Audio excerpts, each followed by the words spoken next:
Assalamualaikum warahmatullahi wabarakatuh. Saya Kiki Julianti, NIM 054, kelas Hukum Dagang IHB. Di sini saya akan memaparkan materi terkait keperantaraan dalam hukum dagang. Memasuki pembahasan, pertama-tama kita harus mengetahui terlebih dahulu apa itu keperantaraan. Jadi, keperantaraan merupakan suatu perjanjian antara seorang perantara dengan prinsipal. Perantara mengikatkan diri kepada prinsipal untuk melakukan suatu perbuatan hukum kepentingan prinsipal. Kemudian apa itu perantara, kemudian apa itu prinsipal. Prinsipal sendiri merupakan orang yang memberikan tugas kuasa untuk melakukan suatu perbuatan hukum dengan orang lain untuk kepentingannya. Kemudian apa itu perantara? Perantara adalah orang yang memegang kuasa untuk melakukan suatu perbuatan hukum berdasarkan kuasa atau di bawah pengawasan prinsipal.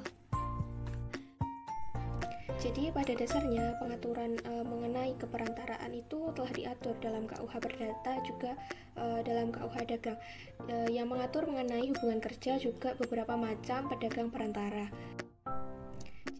Untuk hubungan kerja keperantaraan itu diatur dalam KUH Perdata dalam pasal 1601 dan pasal 1792 sampai 1819 KUH Perdata. Sedangkan untuk macam-macamnya sendiri seperti makelar itu dalam pasal 62, komisioner dalam pasal 76, ekspeditur pasal 86 dan lain-lainnya itu diatur dalam KUH Dagang.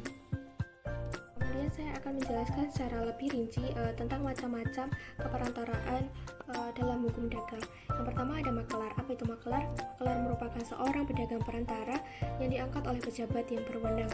Ia menyelenggarakan perusahaan dengan melakukan pekerjaan atas amanat dan nama orang lain dengan mendapat upah tertentu atau provisi tertentu. Yang kedua ada kasir.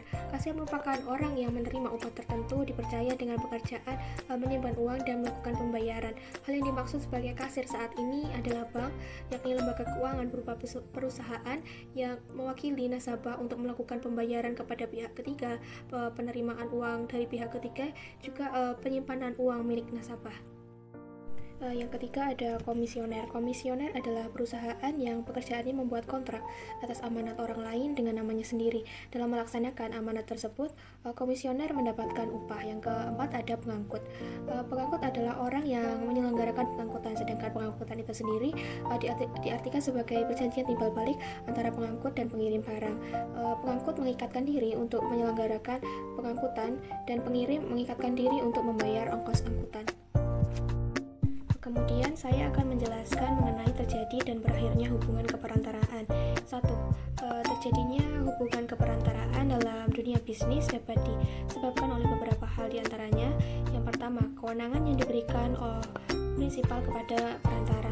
Yang kedua, pengesahan prinsipal atas perikatan yang dibuat perantara. Yang ketiga, keperantaraan karena ketentuan undang-undang. Kemudian yang kedua itu berakhirnya keperantaraan. Hubungan keperantaraan antara prinsipal dan perantara itu dapat berakhir karena yang pertama, berakhirnya jangka waktu yang diperjanjikan. Yang kedua, telah terlaksananya tugas atau tujuan yang diperjanjikan. Yang ketiga, kehendak bersama para pihak. Dan yang keempat, kehendak salah satu pihak. Dan kemudian yang terakhir itu ketentuan undang-undang. Sekiranya itu yang dapat saya sampaikan. Banyak kekurangannya saya mohon maaf. Wassalamualaikum warahmatullahi wabarakatuh.